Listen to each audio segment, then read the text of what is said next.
So we're coming up on a fairly large coral colony here with a number of associates. Colonies like this essentially form ecosystems unto themselves because they play host to so many different other kinds of animals. This coral, for example, has become host to a large squat lobster in the center and to a feather star.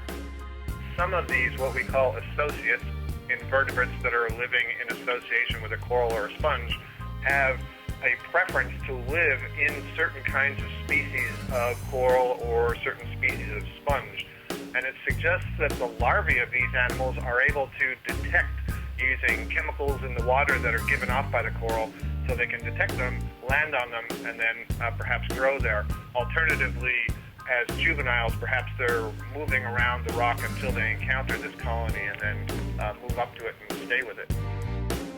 This is one of the reasons why we find exploring these deep-sea communities is valuable, because the animals themselves create habitat for other animals. So it's kind of like birds living in the branches of trees in the forest. We've often seen a multitude of different animal phyla present on different glass sponges at depth, and we can see a perfect example of that here.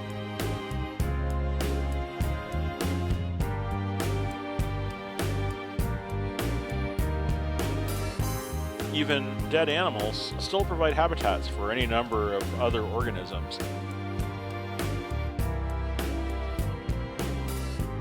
This, for example, is a flytrap anemone, and these settle on these stalks in order to take advantage of the water current.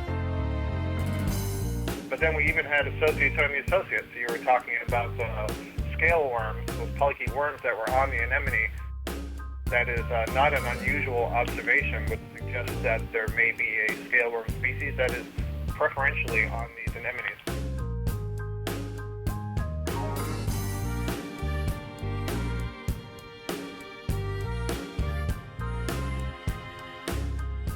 You see that there's this tangled mass.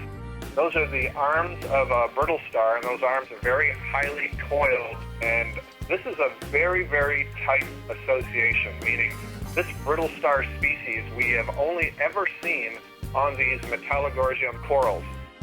Furthermore, we have never seen one of these corals without one of these brittle stars. Even the very smallest ones that we can see already have a brittle star, and the very oldest ones. One of the real big mysteries is how the larvae of that brittle star find the metallogorgia. We never see them anywhere else. It's a very tight association from a very young age, and we think that these corals can live many decades along with those brittle stars.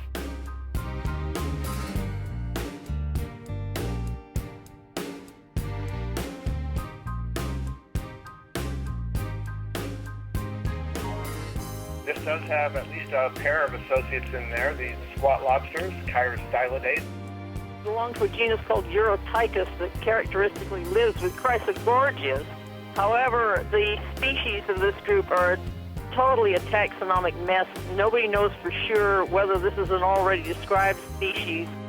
It's shown up in just about all of the pictures we've seen where there's been a squat lobster associated with the chrysogorgia, so it seems to be an obligate association. But what the crab is, we're just going to have to stay tuned. We rarely see, as I think Scott mentioned, we rarely see these caroustalids with these brittle stars on the same coral here. And I agree. I think I've never seen the crab interact with an ophiuroid like that, pulling back, potentially nipping at it. I could see that the caroustalid could give this ophiuroid some problems, and vice versa. Just an original sort of interaction that I'm seeing here.